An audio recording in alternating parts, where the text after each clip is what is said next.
Welcome to episode 56 of the Practice Squad, a show where we talk about football, shoot the breeze, and make even the replacement refs cringe. I'm your host and fourth string quarterback, Jeremy, joined each and every week by my co-host and backup long snapper, Joseph. How's it going, man?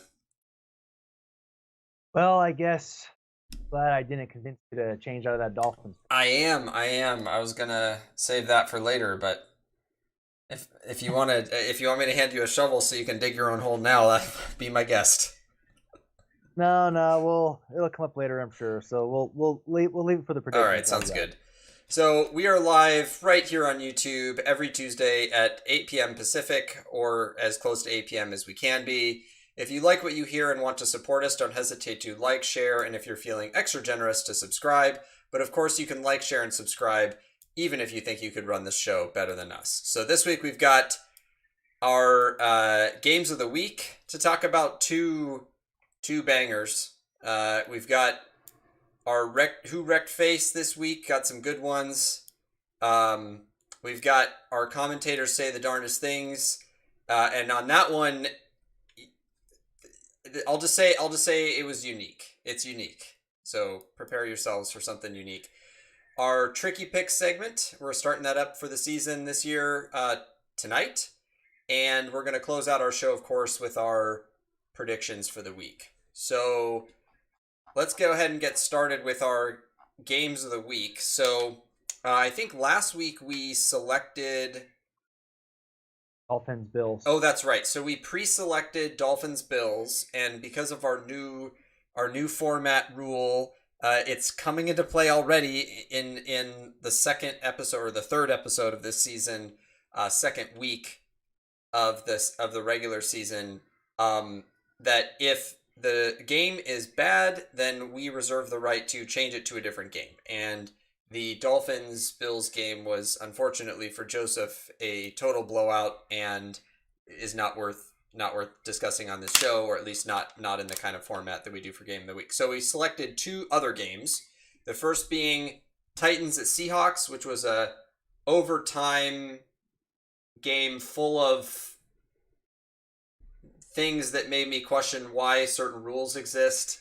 And then the second game is Vikings at Cardinals. So as is normal, each one of us is going to take the lead on one of these games. I'm going to go ahead and take the lead on the first one, Titans and Seahawks, and then Joseph's going to take the lead on Vikings and Cardinals. Which means that if the person taking the lead says something and then the other person says something, the person that's taking the lead has the right to say that person is dead wrong. So, Titans at Seahawks, final score 33-30 Titans in overtime. Man, what a game. It was sort of your quintessential Seattle in Seattle kind of game, except for the fact that they actually did lose at the end. But they played most of the game like it was a Seattle in Seattle type game. So I have a few general comments, but I'll save those for the end. Basically, there were lots of really kind of big plays. There were some key players that made lots of big plays in this game, which is not surprising since just for several years now, the Seahawks have been kind of known for their explosive playmaking, and specifically Wilson to his two main targets, Lockett and Metcalf. And then you got Chris Carson in there that can bowl people over. So it's not surprising that pretty much now, anytime we see them play, that there's always at least one just absurd throw to Tyler Lockett. So if you're watching the Seahawks, just expect that there's going to be some ridiculous 50-yard pass where Tyler Lockett turns his head and shoulders like no other wide receiver in the league that I see right now and catches the ball in a basket for a touchdown. Speaking of that, I don't know if you noticed this, but I noticed one thing about their chemistry together, which is that it's almost a meta chemistry where, yes, they have a connection, but it's more than that. Like, Wilson will trust Lockett so much that he'll just fling it up in the air and expect trust that Lockett's going to come down with it. Right? Like he puts it in a spot, even though it's not necessarily where Lockett is, and Lockett finds it and gets it. Right? You rarely ever see. I can't think of the last time actually that a corner has picked off a pass that was a deep pass that was intended for Lockett. Number one, because Wilson just doesn't Well, throw interceptions often, and number two, because that their chemistry is such that Lockett can find the ball, right? The corner is too busy trying to keep up with Lockett to also see where the ball is, which is usually not where Lockett is.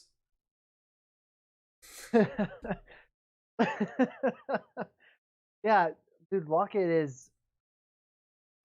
I was thinking, they might have the best chemistry between quarterback and wide receiver in the last. Well, Lockett's only been a player for what 5 years, 6 years? I think he was a rookie the year that they went to the Super Bowl with against the Um, Patriots. So I think he's been in so the yeah, league since 2014.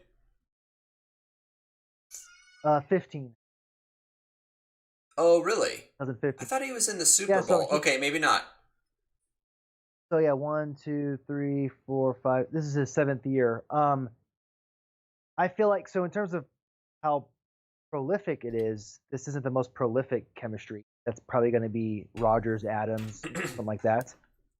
But and Rodgers and Adams have ridiculous chemistry as well. But I feel like Lockett and Wilson rival that, if not have the best in terms of just efficiency. Um, and just yeah, and it's crazy. He's only had last year was his only 100 reception yard season, and he's never cracked 1,100 yards, but he's really efficient on those receiving yards. So yeah, sorry, go Yeah, ahead. I I think kind of it's went on a more tangent there. it's more it's less prolific and more just clutch and Yeah, reliable. Um yeah, there you go. Right. so that I mentioned all of that because that's how the game opened up. Wilson connects with Lockett. It's not a touchdown, but it was a deep pass. The Titans do hold the Seahawks to a field goal, so the game starts off 3-0 Seahawks. Um, and then Julio Jones had a great moment in the first quarter where he catches the ball, he gets popped, comes to the ground, lands on his bottom. The ball pops out of his hands, and then he grabs it again, regains control. It was a good, I want to say like a good 25, maybe 30-yard pass. And he just had a classic, veteran receiver moment.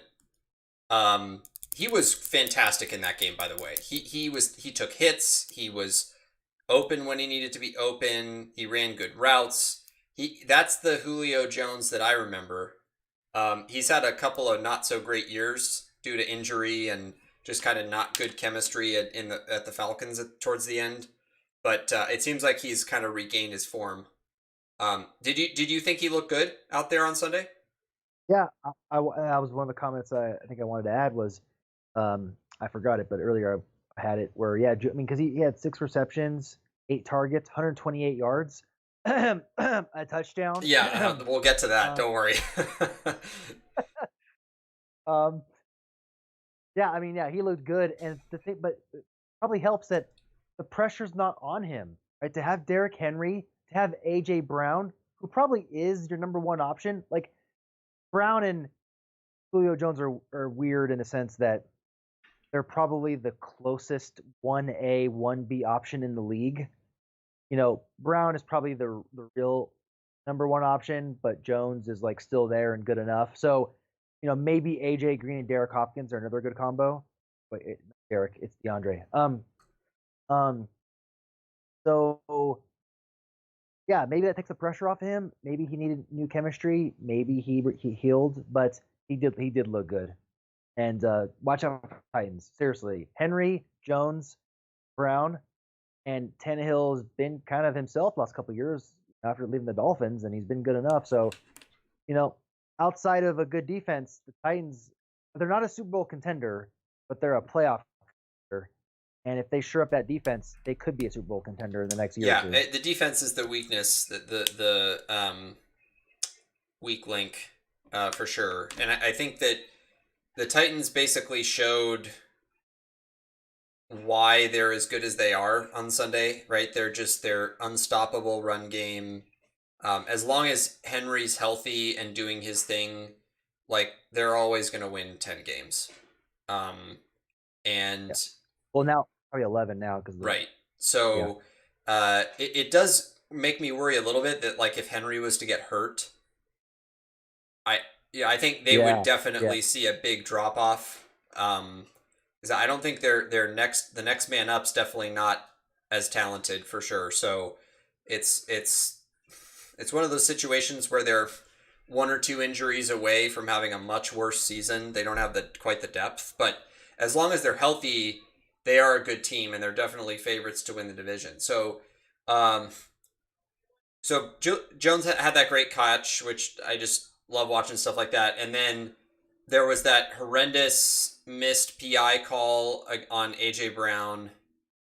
Oh, Just, I can I mean, talk about yeah, that? like having a corner draped all over you and have it not be called. Yeah, I'll add that Brown should have not reached hands out and then his arm so soon. He could have actually probably caught it. And that slowed him down a bit. Having your arms out like there, it's going to slow you down a little bit. But that ball was still catchable, and it's inexcusable that a guy can make basically, what's the obvious solution? What's the obvious answer here? The defender sees Brown extend his arms for the ball, and he's like, "Nope, I'm not going to let you catch it." They don't call pass Yeah, interference. It was yeah, it was pathetic. textbook Like that. PI. Yeah, I don't want to be too hyperbolic here. I know we're dramatic on the show, but we do actually mean it because sometimes these calls and plays are really that bad. And this was horrendous. I texted Jeremy that I thought that I wonder that unsportsmanlike conduct afterwards.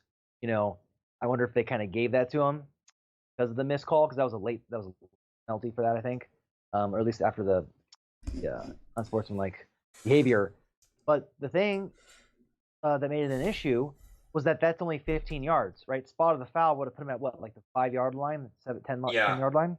So I'm glad they won because the missed calls, which Jeremy has another one here in a minute, really hurt the Titans. But yeah, that inexcusable.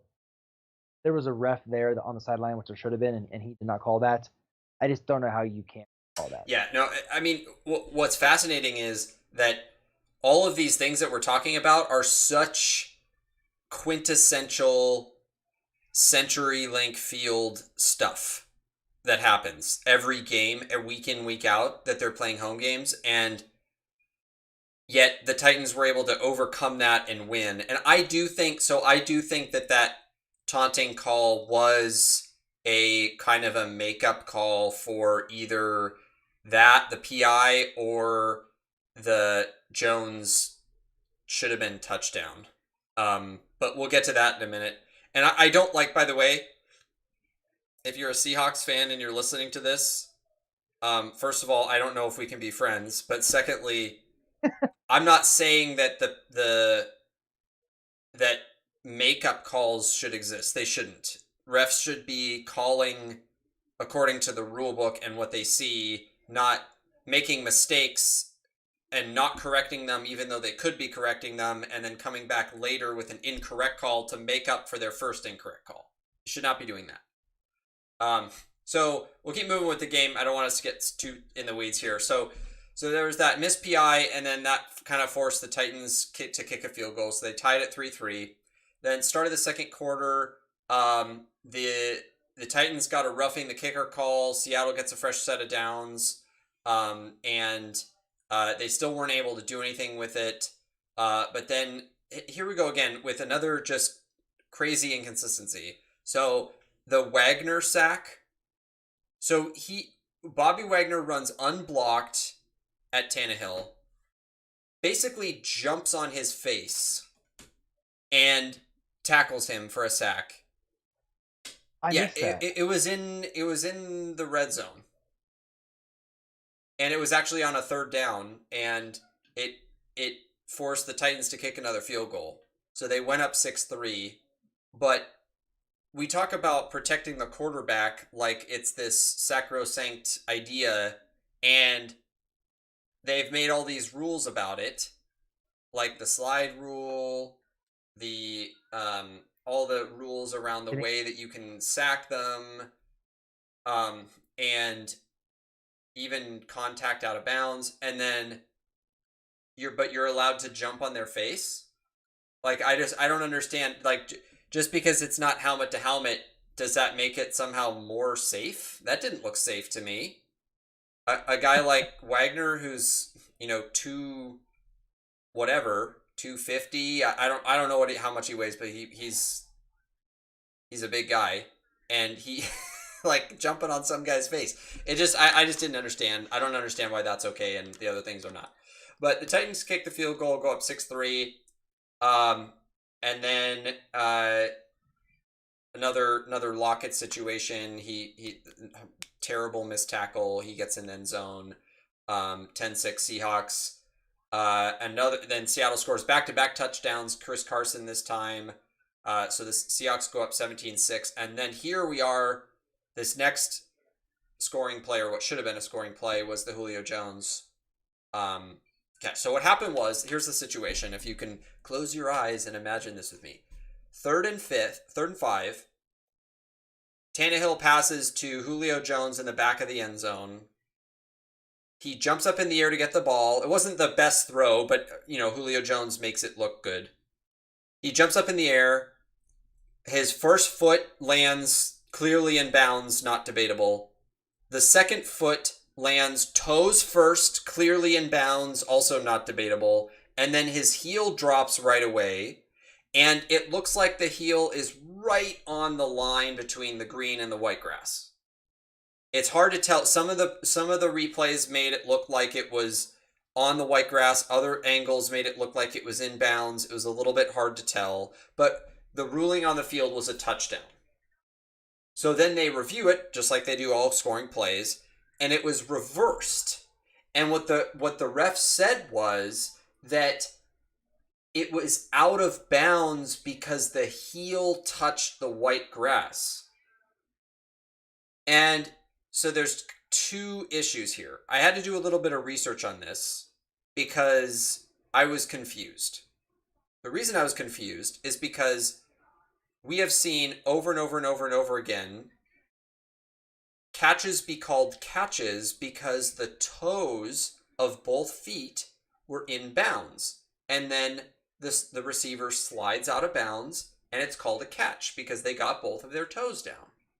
And what I researched, and I don't know if this is official rule, and maybe, Joseph, you can help me with this, but what the commentator said from the game after the play was that the ref called it that way because if you drop the heel, it's out of bounds, but if you tap with your toes and then jump out of bounds, it's a catch.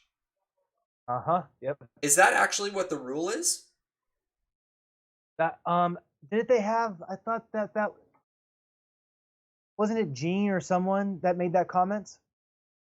Because I thought I heard a similar thing. Maybe it was the same thing. That if the heel does come down, it has to come down inbound. How does that make any sense? No, I know. He could have caught it on his tiptoes and just leaped like a skip, or a skip and hop, and then it's a touchdown. But it doesn't make sense. But I think you should get to the second issue. Well, the second issue is that it was, even if that is the rule, the heel was not clearly enough out of bounds to then justify reversing the call on the field. So either way you go, it should have been a touchdown, right? Either because of a dumb rule or because of the way that the replay actually looked and their whole thing about defaulting towards the call on the field. It should have been a touchdown. Absolutely agree. And I honestly, like, if he was out of bounds, maybe like the overhang like on the edge of a shoe, or like a cleat. Maybe that was out of bounds, but it was so close that the fact that it got overturned, I agree with you. It's either a terrible rule and or well, it is still a rule regardless. Just how do you overturn that? How do you Yeah, overturn I know. It's crazy. it? It's crazy. So the Titans had to kick a third field goal here, 17-9. Then Carson makes it into the end zone again, 24-9 Seahawks. I had lost hope at this point. It was halftime. I was like, okay, this game was going to get wildly out of control. Then third quarter starts, and Derrick Henry has that beautiful play where he rushes into the pile of guys and then just decides to reverse field and run all the way to the other end and get in the end zone for a touchdown. Dude, I can't believe he runs. He just runs so different. He just looks so different. And I thought that guy, I think that was the play you're referring to. It has to be because that was his rushing touchdown where I was waiting for him to stiff arm that guy. Oh, he has to stiff arm. He has to stiff arm or else, and he didn't really stiff arm him. And he just like ran past him and he got into the end zone. Like he just looks different when he runs. Compared, if you were to take the average look or style of all the running backs, his standard deviation I feel like would be the highest from all of their running backs. And yeah, dude, Derrick Henry's a beast. Can't believe he got stopped against the Redskins. No, not the Redskins. Who was it last week? Who did they get? It was Colts. No, it wasn't the Colts played Seattle. Cardinals. Oh, that's right. Yeah, it was the Cardinals. Yeah, they got blown up by the Cardinals, and Derrick Henry didn't do jack. Then he comes out and puts up over 200 scrimmage yards and just beast mode. Yeah, he ran all over Seattle, and so that score gave me a little bit of hope. And then, of course, they make another mistake. They miss a 44-yard field goal, and that's really all that happened in the third quarter. Then fourth quarter, Wilson catches Freddie Swain wide open, 30-16, but Seattle misses that PAT, so they don't go up 31. It's 30-16. Then Henry runs for his 60-yard touchdown after breaking, I think I counted 3 tackles. It was 2 tackles and a stiff arm, I think. And just straight up outruns a corner. And which I didn't think, so watching him, he doesn't look fast, right? He's really good at following blockers, really good at that. Probably better than anybody else in the league at following blockers and finding gaps. And then he's also really good at just kind of knocking people over. He's like a bowling ball, but I never really thought of him as being very fast until I saw that play. And he makes it all the way into the end zone after a 60-yard play. And now they're within a touchdown. Then there was the taunting call, and that gets them really close to the end zone. Henry rushes for another touchdown with 30 seconds left in the fourth. They're tied 30-30. Seattle can't score, so they go to overtime. Now, there's one other thing that happened. Again, this is always rules and situations seem to come up whenever we talk about games in Seattle. Did you see the play where Wilson was tackled in the end zone? Okay. Yes. Called it down at the 1 yard line. Not down at the 1 yard line. I replayed that 5 times. Yes. And not only was his knee down when his whole body was clearly in the end zone, but the whistles didn't blow until he was already falling over. So either argument, right, whether his body was physically out of the end zone or if the whistles were called early, neither lines up towards what they actually called, which was at the 1. It should have been a safety, in which case it would have been an automatic win for the Titans. So, well, it might have actually just been an incomplete pass. Well, they said it would have been called grounding. What the commentator said was that would have been grounding and it would have ended the game, is what he said. Oh, I thought that was a maybe. Like if that was considered an incomplete pass, that's a guarantee that would have been grounding. Well, if it was an incomplete pass, it would have been it should have been grounding, I think. Right? He was trying to say like, okay, if because there might be some special rule about this. I don't know, where if you throw it in the end zone out and it doesn't make it back to the line of scrimmage or something like that, maybe it doesn't matter whether you're in the pocket or not. I don't know. But regardless, it looked like it should have been at least, like, he shouldn't have been down at the one. Whatever it was, he shouldn't have Yeah, been down at the one. that's true. That is true. That was a bad call. That was a very bad call. So then another situation, Titans should have won, and you're like, okay, the Seahawks get another break in this game, and then because of that play, though, they give up a short punt to the Titans. Titans get good field position. They run it a few times and secure the game with a 36-yard field goal. So, whew, thank goodness the Titans won. It all signs pointed towards a just devastating, frustrating loss for the Titans in Seattle, but they pulled it out. Thank goodness for them. The Seattle is the only not undefeated team in the NFC West.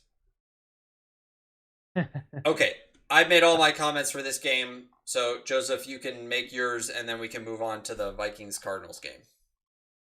I won't add more. Yeah, glad the Titans won.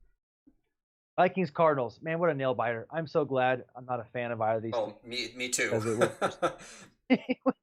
It would have. Oh man, I mean, I think it stressed me out, and I already know. I feel bad for the Vikings. They have got to be the best 0-2 team out there. 2 close losses. Cousins has played decent in both games, and they lose. No, not really his fault. Yeah, he's been good in both games. And yeah, they're 0-2. Looking at the rest of their season here, and then we got some tough. You got Packers twice. You got Rams, Steelers, Niners, Chargers, Ravens, Cowboys, Browns, Seahawks. I mean, that's brutal. That's a brutal schedule for the Vikings. So I have a feeling they're only going to win like 6 or 7 games, but yet could have been a playoff team.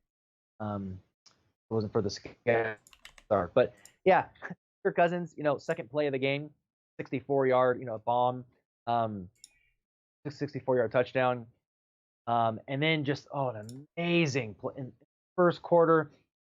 So, Jeremy, we're gonna have to do a segment later on in the season about ranking the best quarterbacks league currently, doing it by different criteria, and I'll tell you off show what they are. The best quarterbacks that can't win against teams with winning records. Kyler Murray, first quarter, guys, you have to go watch this. We'll go watch their first touchdown from the Cardinals. Kyler Murray, that play where he runs around and scrambles and throws it to the end zone to Hopkins. Did you see that? Yeah.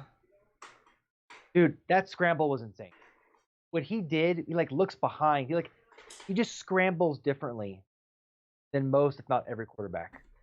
Might be from his baseball background, footwork, but Murray, he's incredible. That play was incredible. They tied up 7-7, and then Thielen scores a touchdown from Kirk Cousins at the end of the first, 14-7. And then this is where I thought the game. Now, granted, I already knew the results before I went back to watch the whole thing. But if I was watching it live, this is where I would have thought the game would have been kind of out of hand. Second quarter, Justin Jefferson scores a touchdown for Cousins. So here you go. We're mid-second quarter. Cousins got all of his passing touchdowns in by that point. And they missed the PAT. They missed the PAT, which is big. Lost by 1. So yeah, they're up 27. That might have been where we thought that's it. But then, drive for the Cardinals. Kyler Murray has a good run-in, 2014. Then they get the ball back. Oh, wait, sorry. Before we get to the ball back, did you see the play where Murray throws that pass that's tipped at the line of scrimmage, then bounces off the defender's hands, and then was picked by Max Williams? Dude, yes. That was, or not picked, but caught. Dude, I thought, didn't it get blocked? Yeah, it was blocked, then tipped by a defender. It should have been intercepted, and then it was caught by Williams. Yeah, and then he ran, and then he had some yards after the catch. Yeah, that was great.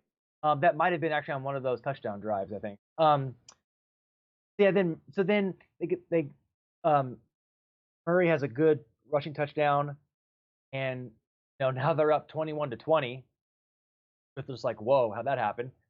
And then Vikings kick a field goal, 23-21, with only 21 seconds left. The Cardinals drive down a bit, and then Matt Prater kicks a 62-yarder. with room to spare, too. Exactly. That probably could have gone 65, maybe further. I mean, yeah, he kicks a 62-yarder. It's great because, on the highlight version, maybe there was a delay in the response, but it looked like his teammates they were happy, but they didn't react as much as you would think. And it might be because he's nailed so many 60-yarders before. Like they're expecting him to hit this, If that was your average kicker, I feel like the team would be going nuts, and that reaction did not happen in the YouTube video. So they're up 24-23, go to the third quarter. Epic interception return. Both of Murray's interceptions did not need to happen. I don't think he saw a vigil. I I don't at the think he replay. did either. I just because the receiver was wide open. I don't think he saw him. Vigil just ran through the line, the routes, and accepted it. And then AJ Green scores. Nice to see him back, right? He had a similar. Well, I mean, him and Jones were drafted in the same draft. They're both, I think, top 10 draft picks same year. Even I think played against each other in college. So kind of a thing rivalry duo there. So glad to see them as they're older and hopefully healthy and back on different AJ teams. Green hasn't done anything since the Bengals made the playoffs in like the mid 2010s. Like between injury and just kind of being in flailing teams, he hasn't really done anything. Yeah, which is a bummer because he's no worse than 92 to 95% as good as Julio Jones. I mean, they were the best receivers coming out in college, and Green has great hands and a good route runner. Jones is a better athlete, but Green, you put Green with Matt Ryan or any other good quarterback for his whole career, he's already a Hall of Fame lock already, just guaranteed. So the fact that he's on the Bengals and he's still kind of iffy Hall of Famer with injuries says a lot. So now they're up 31-30, and then I forgot which drive it was. I think it was the next drive, but say I'm wrong. Did you see that 4th and 5 where they go for it and Murray's backing up and just hits it, and I think it was Kirk catches it?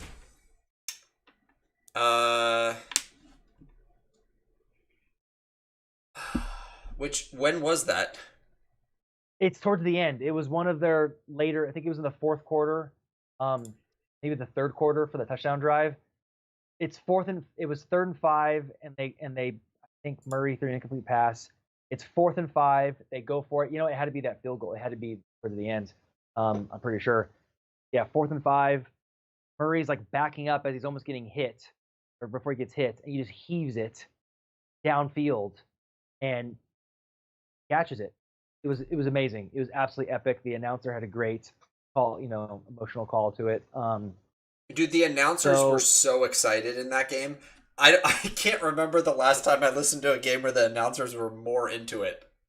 Oh, dude, the legend, the one and only Gus Johnson. And yeah, Gus Johnson. Oh my goodness, this obviously is not going to make it to people high in the television broadcasting. He used to do college basketball back in the day, and hands down the greatest, most exciting. March Madness would come around. Oh my goodness, he did some sports. He has some famous football plays. Just the energy that he's brought. He is one of the best, if not the greatest, when it comes to that, hands down. And he went away. He stopped doing college basketball. I think he wasn't really doing football that much, and I think this was his first game back in a while, to be honest. So glad to have Gus back. He's a legend, and he just makes some great play, great calls. And then, dude, you want to know who the other guy was? Who? Aqib Talib. Really? That was Aqib Talib. No way! Wow.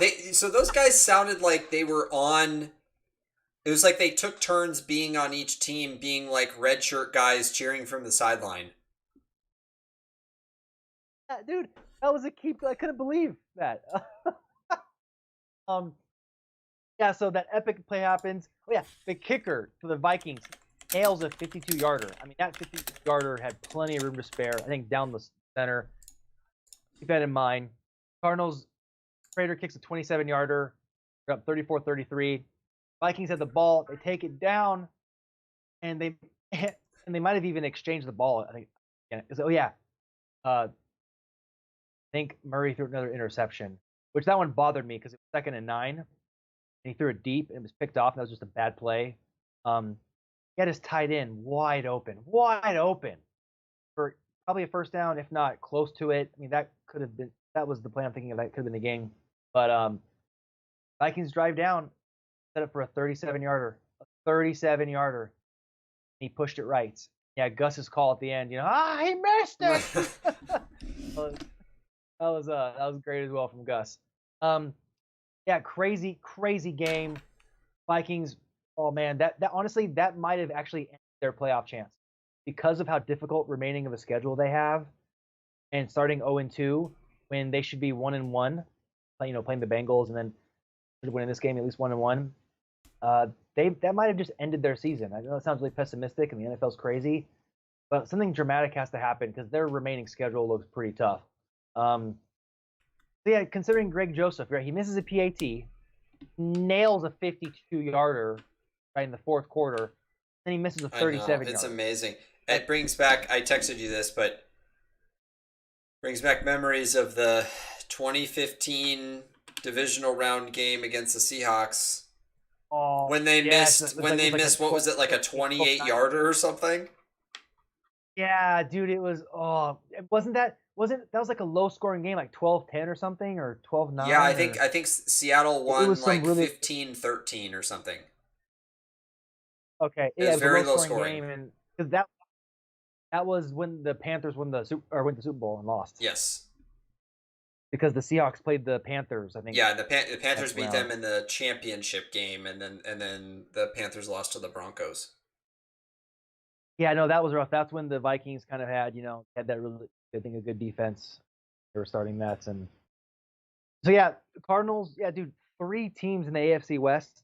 Now the Cardinals, they have a similar issue as the Vikings. I'm sorry, Titans. Offense, yeah, dude, watch out for the Cardinals, dude.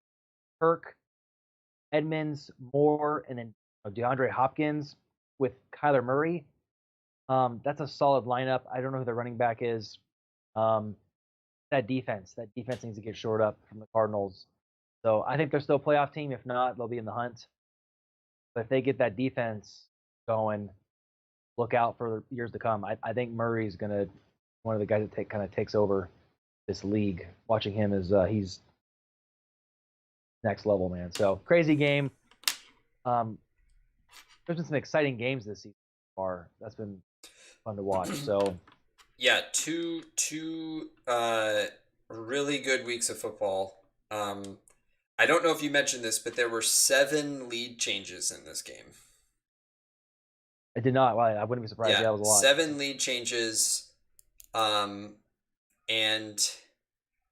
both games missed PATs, and in both cases the team lost because they missed a PAT. If Seattle hadn't missed their PAT, they would have won 31-30. So that's why you can't miss PATs, kids. Practice your kicks in school. Okay. So our second segment is Who Wrecked Face this week. And we actually, the kind of somewhat uninspiring quarterback performances this week brought about a discussion between Joseph and I that we decided to actually table for this show regarding what is our actual standard for determining these picks. So I'll let Joseph go ahead and do his offense picks, and then I've got kind of a mixture of offense and defense, and then we can talk about this segment a little bit. Okay. So have Tyler Lockett, 8 receptions, 178 yards, 1 touchdown. Then for For quarterbacks, we have Derek Carr, 28 of 37, 382 yards, 2 touchdowns, no picks. Tom Brady, 24 of 36, 76 yards, 5 touchdowns, no. And then Patrick Mahomes, 24 of 31, 343, 11.1 yards per attempt average, pretty high. And 3 touchdowns and 1 interception. And then lastly, I'll just say who got wrecked. Zach Wilson. Oh, yeah, quarterback dude. of the Jets. Granted, at least one of those, I don't think it was his fault. Maybe another one was kind of his fault, but still, 19 of 33, 210, 0 touchdowns, 4 interceptions. So, is this another? Is this going to be another quarterback that gets wasted by the Jets? I hope not, man. I actually kind of hope not. But we'll see. We'll see. I mean, wasn't think that Wilson, right? Remember the debate, right? Wilson or Jones or Lance or Justin Fields or Fields, yeah, like that. Everybody just seemed to assume that Zach Wilson was going second in the draft. Yeah, that cleared up pretty quickly, but it shouldn't have done that probably. Like I vaguely recall you and I talking about Lawrence obviously number 1, and yeah, Wilson, because I think Fields actually went a little bit lower. Lance had some high upside. Didn't really say much about Mac Jones. I don't remember, but yeah, Wilson. I don't know. I don't know why that was such a clear. Wilson's going number 2, and then the debate is Jones, Lance, and Fields. Yeah. But yeah, so those are mine. So I got none other than our bowling ball, Derrick Henry. 35 carries, 182 yards, 3 touchdowns, a 5.2 average, plus 6 catches on 6 targets for 55 yards. So he ran all over Seattle. Then you didn't do Cooper Kupp, right? Okay, so we got Cooper Kupp, 9 receptions on 163 yards and 2 touchdowns for the Rams. And then I got 2 defensive players, and I was thinking about this afternoon.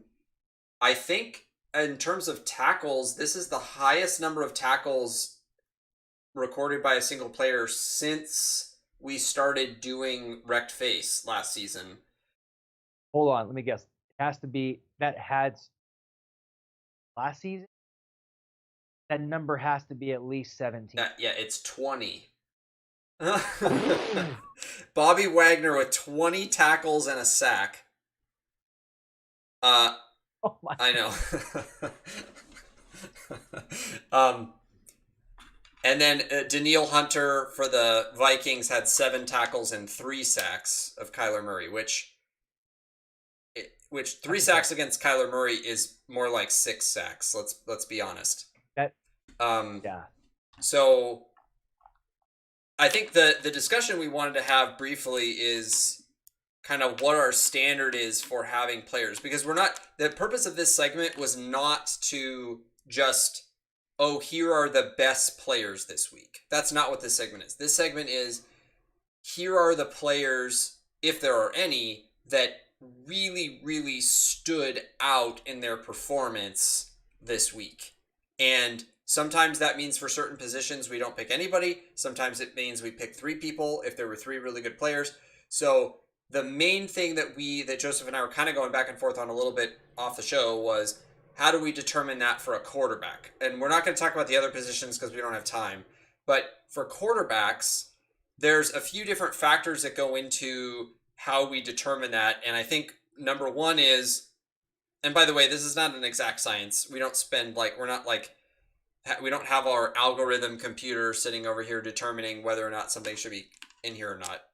We kind of make a judgment call. But there's yards, there's touchdowns / touchdown interception ratio, and then there's efficiency, right? And I would add another factor, which is sort of like clutchness or like leadership. Like if the guy kind of brought their team to the next level to win a game, like that should be factored in as well.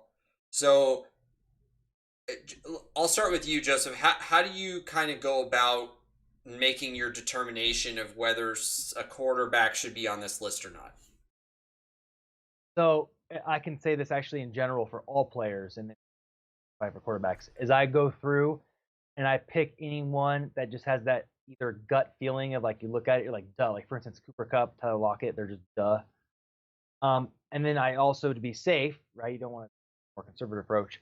I just add players that seem to have, because I'm going through game by game. I don't know all the games simultaneously. Maybe the guy that had 140 receiving yards is the guy that week. So I just kind of go and pick through ones that are on the fringe and then the ones that are obvious. And then I go through at the end and I slim them down because I don't want to have too many players. And so, yeah, I don't have a problem. Make sure about this. There isn't a problem having 3 quarterbacks here, right? This goes back to the, in a funny way, the Joe Flacco elite conversation. Like in any given year, you can only have 1 elite quarterback, and you can also have 10. Right? I don't want to be the guy that says, the top 10% of quarterbacks. That just forces people in there, and yeah. So in any given week, there could be 0 quarterbacks on our list. There could also be 5, right? We want to be consistent. So try to balance out simultaneously picking the best from the week, but then making sure it has a sufficient criteria. And that sufficient criteria, kind of a gut check, but kind of comparing yards, efficiency, touchdown, so forth. Of considering, okay, how good is this in terms of a game overall? Like if this was a game that any quarterback put up, is this a really good game for them or for the league and for this week and so forth? So say you don't want to just pick the best of the week. Every quarterback was terrible except one. You don't just pick the best. On the same end, you don't just arbitrarily limit to only 2 or 3 quarterbacks each week. If 5 quarterbacks had 5 touchdowns and 500 yards, right? You wouldn't limit quarterbacks. So the difficulty for this week, this might actually be one of the most difficult weeks, is that actually, I'm going to throw a monkey wrench. Technically, Jeremy, sorry, brother, but might actually prove my point that there could be a 4th quarterback based on who you picked. So, yeah, it just. I think I know. I think I know who you're talking about, but I'll let you say. Yeah. Yeah. Aaron Rodgers. Yep. So here's the thing, Brady. Look at Brady, and those 5 touchdowns, no interceptions. They come off the board. They come off the page, right? And that was the one Jeremy had leaned towards him. But Aaron Rodgers, 22 of 27. I mean, only 5 incompletions for 250-ish yards, 4 touchdowns, no picks. So an even higher efficiency. Barely less than yards, only touchdown. Because you look at these guys' passer ratings and their QBRs, and they're within a close realm of each other. Their passer ratings are almost dead on, within 126 to 131. Brady actually had the lowest QBR. So what I'm thinking at is, I'm looking at these guys and I'm thinking, you know what? 2 of them meet the criteria better than Brady, not including touchdowns. But then Brady has touchdowns. And so here's the struggle is each quarterback here is a pro and a con. So what I like to do, and I do this, I've done this before when it comes to athletes and how people consider them great. So for instance, Tom Brady, when he was at, I think, 4 or 5 Super Bowls wins, ridiculous that he's at 7 now. When he was at 4 or 5, the argument would be, or similar with like Joe Montana, right? How well do we perceive someone if we take away X number of championships or big things from them? How do we receive them and add versus others? The conclusion I came to was, you knocked Joe Montana down to 2 Super Bowls, no one would ever consider him even probably top 10, ever. But people sadly and falsely consider him a top quarterback. Whoa, man. False. Whoa. How dare you talk about Joe Montana like that? Same thing with Tom Brady. Now, I'm more so speaking of when he was at 4 or 5 Super Bowls. But, Tom Brady, if Tom Brady only won his first 3 Super Bowls, which we had this discussion before, why that artificially increased greatness, but he only had 3 and never won anyone again, like, we would have the debate, but it wouldn't be as clear. If Manning had 3 or 4 Super Bowls, it would be end of discussion, even with Brady having 5. Same thing with LeBron James, right? And championships in the NBA, right? So you look at this delta of championships, and you can kind of see, okay, where's the real weight going, and why do people do that? With this argument, here's how I would do this. Here's my thought process. So let's start with Tom Brady. 24 of 36, not impressive, right? 67% percentage, not super impressive. 11.5 yards per completion, not super impressive. 5 touchdowns. Okay, so if you give him 3 touchdowns, he doesn't even sniff wreck face. If you give him 4, he's like, maybe. But having 5, now he just 5 jumps off the page, and now he's in there. And I'm not saying he should be out. I'm saying that delta compared to the other guys is tough. Next thing to consider, who did he play and where? He played at home against the Falcons. Derek Carr played on the road against the Steelers. Patrick Mahomes played on the road against the Ravens. I think that has to be considered. So Brady has lost the yards, and he's lost the efficiency, and he's lost the opponent for those criteria. And you take away 1 or 2 touchdowns, and it's clear he doesn't even sniff wreck face. All right, moving on to Derek Carr. Derek Carr, 28 of 37. That's a 75.7%. That's really good. 382 yards. That's 13.6 yards per completion. That is great. 2 touchdowns, no picks. Okay, he's solid on those 2 categories. Playing on the road against the Steelers, though they kind of laid an egg. You give him 3 touchdowns, I think Jeremy would be. Well, I'm not picking on you, Jeremy, but I think you'd be more likely to have Derek Carr in there. You give him 4 touchdowns, it's an epic game, and it's super clear. All right, Patrick Mahomes, 24 of 31, 77.4% completion percentage, 343 yards, which is a 14.3 yards per completion. That's amazing. 3 touchdowns, 1 pick. And you're playing against the Ravens on the road, the nail biter.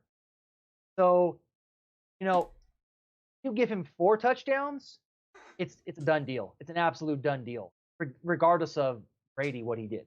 So when I consider the deltas there and I consider the full context, I'm not saying Brady should be out necessarily, but I actually think Brady's looking at being second or third on this wreck face list and close to being out. So that is how I work through it, and that's where I stand. And I'm okay with putting them all 3 here, but Brady might be out, and I would put Mahomes or Carr ahead. And yeah, you give Carr and Mahomes 1 more touchdown or 2 more touchdowns, and it's just not even close to Brady. Like, they're ahead of him so far. So I have to remind our audience that Joseph is a Dolphins fan, which is why he's been berating Brady all of this time, trying to knock Brady off of his mantle. No, just kidding. So I think I agree with that analysis. And to be honest, I didn't spend that much time looking at quarterbacks this week. I think there weren't. Well, to be honest, I only did that analysis really after you told me that should have been Brady. Well, good. It sparked good discussion. But I think this week is definitely a less clear week, mainly because the guys that were really prolific in terms of yards either didn't throw that many touchdowns or also threw interceptions. And then the guys that threw a lot of touchdowns were also not very prolific, even if they were efficient. So there just was kind of this balancing effect that made it so that there weren't any like totally obvious choices. But then you have to say, okay, well, what's the standard? And I think your analysis is, to me, would yield me to say that my top picks for this week are probably Rodgers, and either maybe Derek Carr and maybe Patrick Mahomes. I think, I guess just like, gut check when I do this, because I look at stats, like if a defensive player doesn't have, unless they have a bunch of sacks or interceptions or fumbles, or forced fumbles, I don't really consider their tackles unless it's at least like 15 or 16.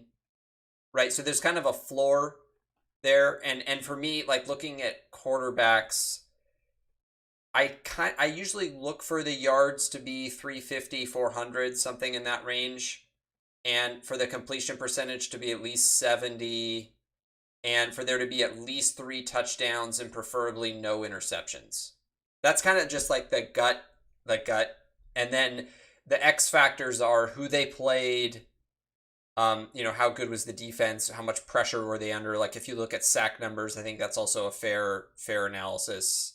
And then look at their rating, just kind of like to bounce a more, I guess we can call it objective or numerical assessment against what we think. And Rodgers did get the best rating this week of 145.6. Now, you can't only use rating because Tyrod Taylor was 10 for 11 for 125 yards and a touchdown, and he got 144.3. Okay, so, and he lost to Cleveland. So you can't just use rating, but it is a good number to look at after you've already done your analysis. It's sort of like when you do engineering analysis, and then you kind of bounce that against your back of the napkin calculation to make sure that it makes sense. The rating is good for that, but it's not really good as a starting point for the assessment. So that's kind of what I think. And I think at the end of the day, we probably agree on the core players and maybe disagree on the margins, but that's kind of what this is for, is there to be kind of a clear assessment of who really did dominate that week. Yeah, and just to clarify, I didn't, not that I didn't do any analysis but I think when we texted, I think that kind of spurred me on to be like, let me go into this deeper, because maybe I did the analysis subconsciously. Yeah, I think it's been subconscious for me too, and kind of I've created these sort of unspoken metrics in my head, and then I had to kind of piece it together. Okay, why are those the metrics? Are they fair? Are they consistent week to week? Questions like that. Yeah, Brady, I felt like, I think for Brady, I recall seeing the touchdowns, and I saw the 24 out of 36 for 276, and I was like, it just wasn't as much, where it's like Mahomes. Yeah, Derek Carr, I would say, was probably the closest, in the sense that if you just add one more touchdown, that probably just makes it super clear. But yeah, I'd say they're all close to being worthy, general sense, given week. But moving forward, well, if you want silly, we can just blame Patrick Mahomes for not just pulling off the win and having another touchdown, because it made it easier for us to pick Patrick Mahomes and go from there. Or Brady, you could have just thrown more yards and more efficient. So what's going on? Who's guys? tired of hearing Patrick Mahomes in wreck face every week? Raise your hand. You can't see my invisible hand being raised. Well, you know what? As long as we can, as we transition to move on, we can both agree that last year, especially early on, Russell Wilson was showing up way too much. Agreed. I think he showed up like 4 of the first 7 weeks. Yeah, he had a great first half of the season last year. All right, so let's move on to our commentators say the darndest things. And I got this is one of the longer quotes I've gotten, because it is kind of a guy sort of telling a story. So wait, really quick. Was it from the Dolphins? No. Game? It was from the Niners-Eagles game. All right, go ahead. Yeah, I didn't end up watching any of the Bills-Dolphins, so I didn't have any content from that. So, all right, so just to give some context, he's referencing left tackle, the Eagles left tackle, Jordan Maylata, who's a big, good, talented lineman. So the commentator, I forget his name, he says, "Look at him. I mean, he's 6'8", big dancing bear. I'm telling you what, if I open up my own coffee shop, I'd have a drink called the Maylata. It'd be the biggest drink you'd ever had. You'd have to have a doctor's note just to buy it. There'd be so much caffeine. Look at him. It would take you 2 weeks to drink the Maylata."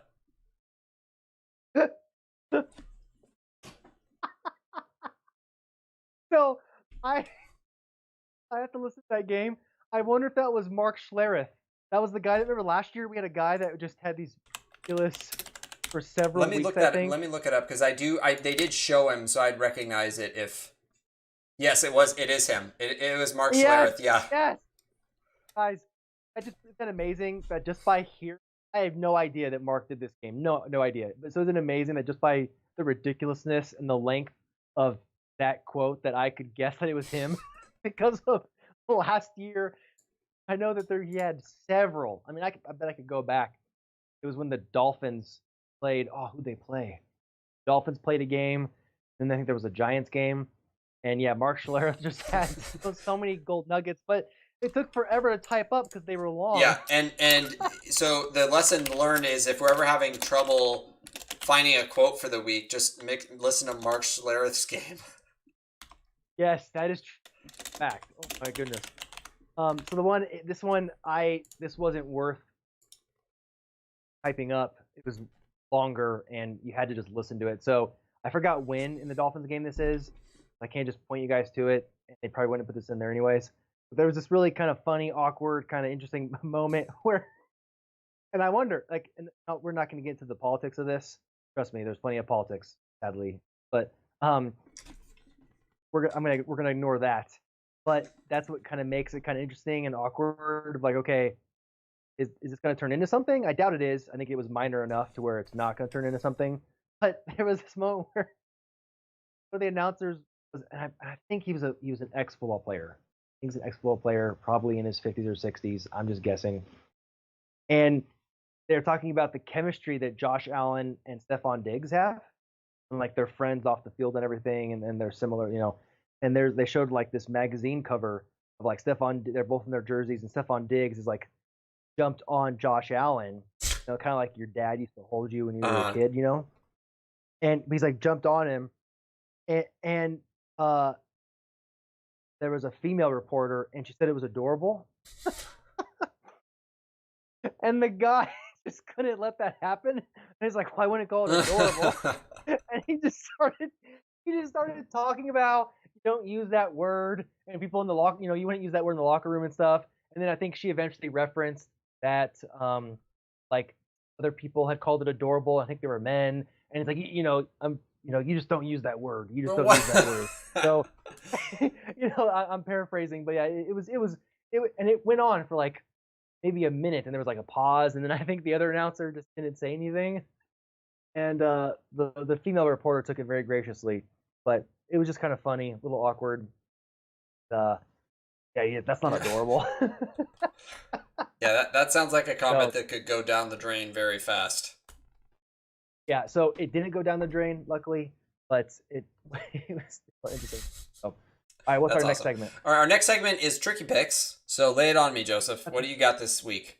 All right. So Panthers Texans, which will be more?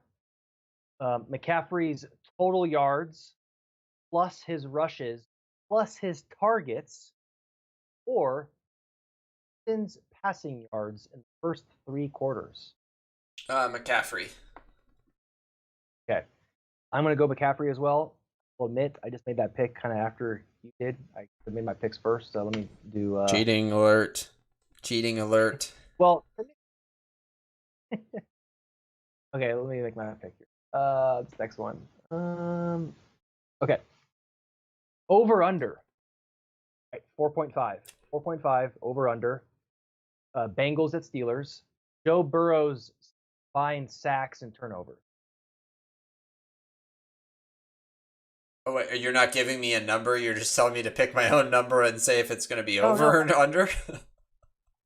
I said 4.5. Oh, okay. I was like, what? That's not how over under works. So sorry, it was what touchdowns and sacks. No, turnovers and sacks. Okay, so that Joe includes Burrow that's interceptions and Joe Burrow's own fumbles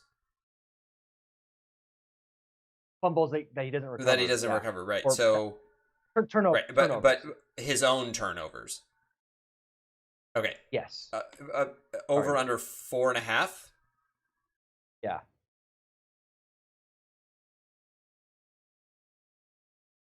Who are the Bengals playing this week? At Steelers. I'm gonna say under. Okay, I went over. Did you know? So, Burrow. Now, granted, I think one of these wasn't really his fault. Burrow threw 3 interceptions on 3 consecutive passes last week. I saw the Roquan Smith pick 6.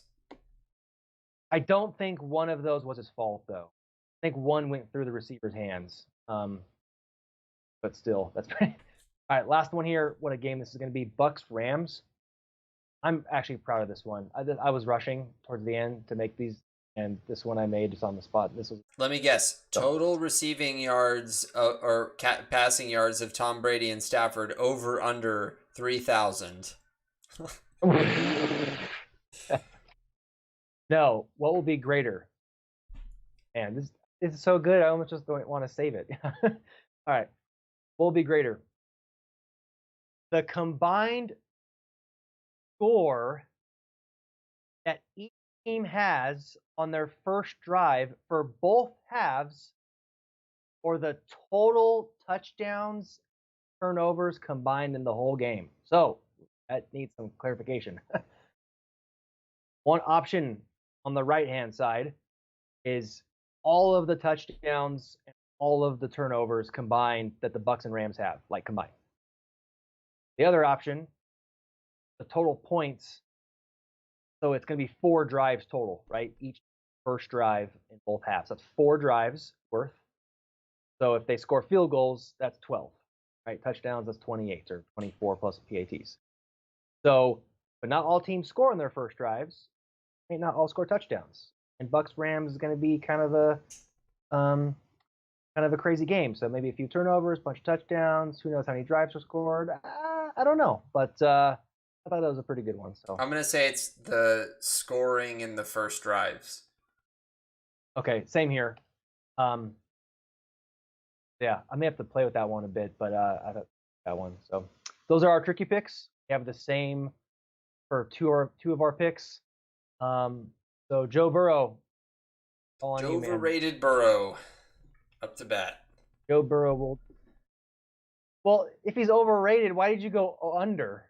Well, overrated as a player. I'm not rating my own ability to assess tricky picks. He's gonna get back to Okay. Well, Joe Burrow, it's on you to decide who's gonna win tricky picks. Well, TJ Watt is hurt. Fair enough. All right.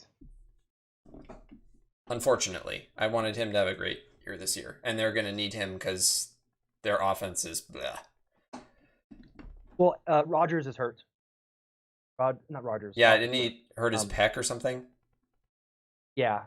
So that's because his just look at his stats. His last couple games have not been pretty. So Roethlisberger must be be affecting him. So all right. There's going to be a good. I know when we get to our overreactions article later this year, there's going to be some good ones on the Steelers. For sure. Okay, right. So our final segment of the night is our predictions. So this last week I was 10-6, and the only game we differed on was the Bills-Dolphins game, which Joseph begged and pleaded me to choose the Dolphins, and I wisely did not. So Joseph was 9-7. So we're now tied at 18-14, which is 56.3%. So we got some growing room. All right. So our picks, our week 3 picks. I'll do the first one, then we'll alternate. So the first game is Panthers at Texans. I'm going Panthers. Same. Redskins at Bills. Same. Bills. Bears at Browns. I'm going Browns. Same. Ravens at Lions. Same. Ravens. Colts at Titans. I'm going Titans.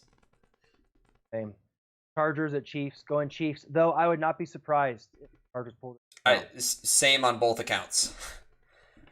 Saints at Patriots. This was the first of the tough ones. And I'm going Patriots, but I don't feel good about this. I'm going Patriots, and I feel a little bit better. I think the defense will cause some issues for Winston. I think being at home helps a bit, and I think Mac Jones will do what he needs to. It'll probably, 23-17 game, I think, but just take it out. Okay. Am I next? Falcons, yes, Giants. I think so. But I'm going Falcons. On the road, put up a show. At least the first 3 quarters against the Bucks. The Giants. I mean, what do they have going for them? So, going Falcons. All right, I'm actually going Giants on this one. So that's our first difference. Okay. This is a tough one though. This is one of those can go either way easily kind of games. Bengals at Steelers. This was tough, but I think given the Roethlisberger injury and the TJ Watt, and the fact that the Bengals have been playing decently so far this season, I'm actually going to go Bengals on this one. So I picked Steelers, but I'm going to switch my pick. I didn't know that Watt was injured or Roethlisberger when I made my pick. So I don't know whether Roethlisberger is playing or not, but I know Watt's not. It's a groin injury. He's going to be out for a few weeks. Okay, yeah, I'm gonna go with the Bengals. That's fine. That's fine. Okay, you're next. Arizona, Jacksonville, Arizona. Yeah. Still waiting to see good things from Trevor Lawrence. Jets at Broncos. Same. Dolphins, Raiders. I'm going Dolphins if Tua is back. If not, I'm going Raiders. I think they could be we're getting Will Fuller back. We didn't have Will Fuller last week, and by the way, it wasn't the hip; it was the ribs. Ribs. Okay, I'm gonna make a note.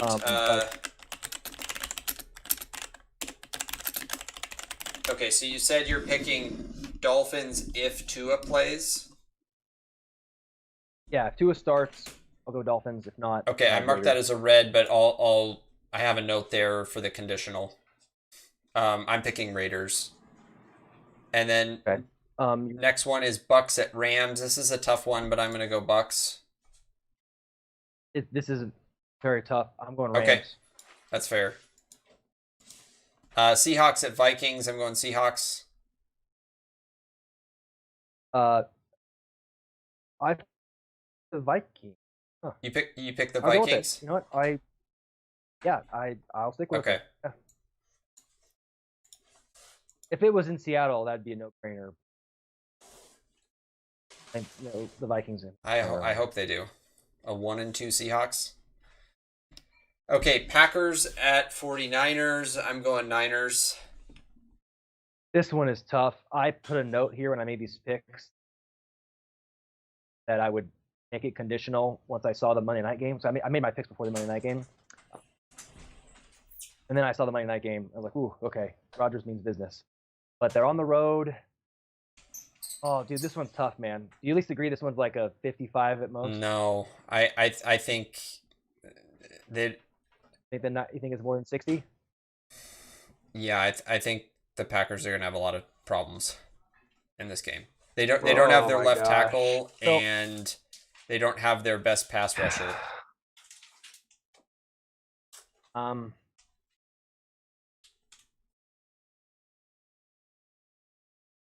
Yeah, I underlined both teams and I put a note, and I this was undecided.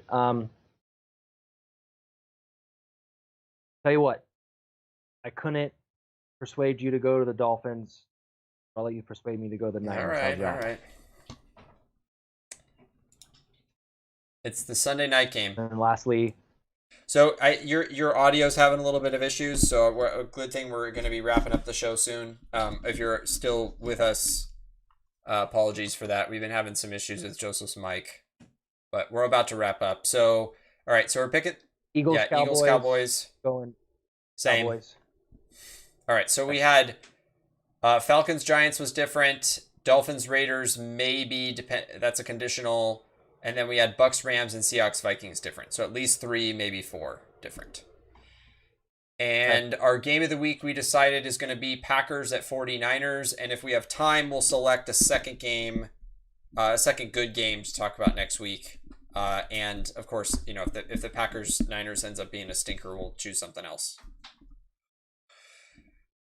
All right, any last words before we wrap up, Joseph?